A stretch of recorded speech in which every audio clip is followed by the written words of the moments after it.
On the 1st of August 2004, the Ycuá Bolaños supermarket in Asunción, Paraguay, opened for business as usual. It was set to be a busy day, with around 1,000 shoppers filling the modern multi-level store. At around 11:19 a.m., however, the normal, sunny, unremarkable Sunday would take a hellish turn. Nearly half of those shopping at Ycuá Bolaños would never leave the supermarket alive.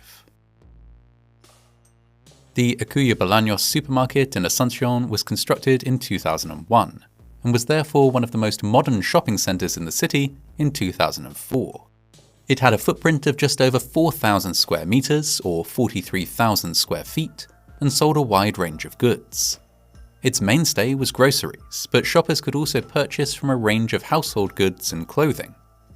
It could be accessed by foot, but also included an indoor parking area on the ground floor and in the basement, allowing shoppers to load purchases into their cars without setting foot outside. On the upper floor of the store was a large, air-conditioned food court and seating area, where shoppers would often eat lunch or stop for a drink while getting their groceries. 2 mezzanine areas accommodated extra seating for the food court and offices for the supermarket staff. On the 1st of August 2004, a Sunday, the supermarket was particularly busy.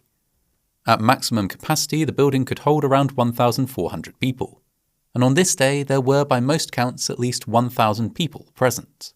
As midday approached, many congregated in the upper floor food court for a midday meal. At around 11:19 a.m. in this crowded food court, a massive explosion took place. A fireball blasted down through the ceiling and engulfed a large section of seating. Almost instantly, panic took hold, as shoppers and diners attempted to flee.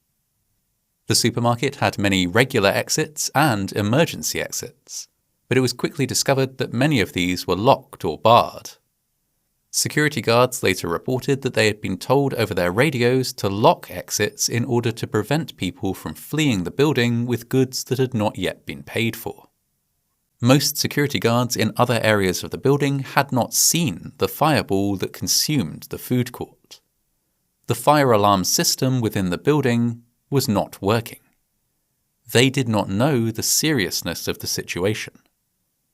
They locked the doors and diverted panicked shoppers to the main entrance and exit, with some even instructing them to queue up and pay before leaving. As the fire began to spread, most doors remained locked or blocked. Several survivors later recalled a security guard firing his pistol into the air to prevent people pushing past him to exit the burning building. Survivor Rose Reskin later reported that she heard a member of staff shouting, "Nobody gets out of here without paying." And another survivor reported being instructed to put his purchases through a checkout even while burning debris fell from the ceiling. The fire consumed the food court and spread through the air conditioning system of the building. In this way, it reached the basement, where heat and flames ignited several parked cars. Their petrol tanks exploded, and other cars caught fire in turn. The violent explosions that followed caused part of the ground floor to collapse downward into the basement, trapping and crushing visitors in their cars, and further closing off several possible escape routes. There were now still at least 700 people inside the burning store, and extremely limited routes for them to escape by. A huge plume of smoke was now rising over the building. Passers-by outside attempted to break down doors, and even used rocks and other objects to break through a glass block wall and provide an escape for those they could hear screaming inside.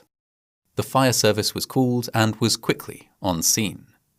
They fought the flames as best they could while also attempting to rescue people trapped in the building.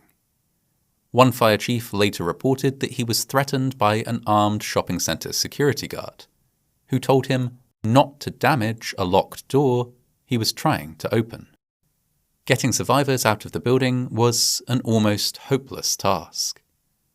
The fire spread with astonishing rapidity, engulfing the entire supermarket in a matter of minutes.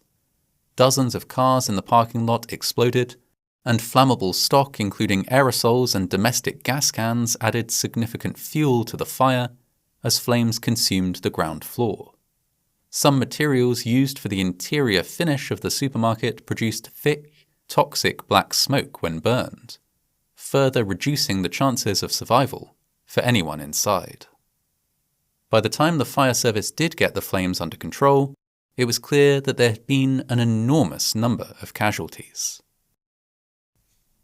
Over the next few days, one charred body after another was removed from the burned shell of the supermarket. The death toll rose into the hundreds.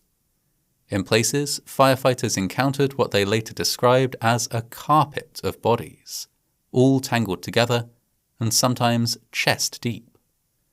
Extracting bodies and sending them to one of several nearby makeshift morgues for identification was grim work. During this time, however, there were some small miracles. Some of those who were rescued from inside the building survived despite extensive burns, and at least 2 people were pulled alive from piles of burned bodies. They had been buried beneath the bodies of fallen victims when the fire consumed the area they were in, and these bodies had provided insulation against the flames, allowing them to survive. The scale of the disaster made an exact death toll difficult to determine, but it was found that at least 424 people had been killed, with a further 360 suffering severe injuries. It was the worst peacetime disaster ever to take place in the modern history of Paraguay. An investigation sought to determine the source of the fire. It was discovered to be a chimney in the supermarket's food court. This chimney, situated just above a frequently used barbecue grill, was designed in such a way that it was very difficult, if not impossible, to fully clean. Because of this, it had not been cleaned. Grease and soot had built up day by day, until finally the interior of the chimney was caked in this flammable mixture. On the day of the disaster, it had caught fire and burned for several hours, unnoticed, the flames contained within the chimney. The fire grew and burned hotter, eventually splitting the metal skin of the chimney and allowing hot, flammable exhaust gases to spill into the ceiling void above the food court. Ventilation in this area was extremely poor. Flammable gases accumulated, swirled, and grew hotter until the temperature increased to the point that, with a violent explosion, they ignited and sent a fireball into the crowded food court below. The source of the fire was thus determined, but many survivors and the families of the deceased were more interested in the answer to a different question. Why had the doors been locked? Had they not been locked, many of those who died would undoubtedly have survived. Ultimately, the owners of the supermarket, Juan Pio Paiva and his son Victor Daniel Paiva, were found responsible for the order to close the doors. A security guard who had acted on this order despite having at least some awareness of the fire, Daniel Arico, was also found responsible, along with one majority shareholder in the business, Humberto Casaquilla.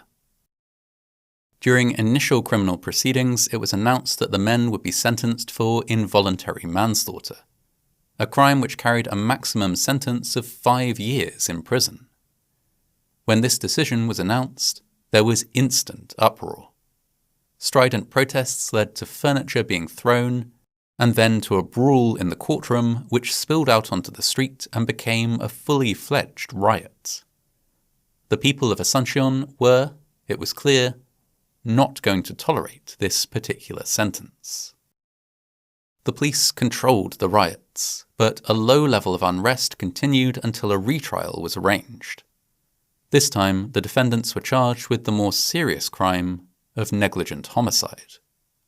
After a lengthy trial, the owners were sentenced to between 10 and 12 years in prison, the security guard to 5, and the shareholder to 2.5.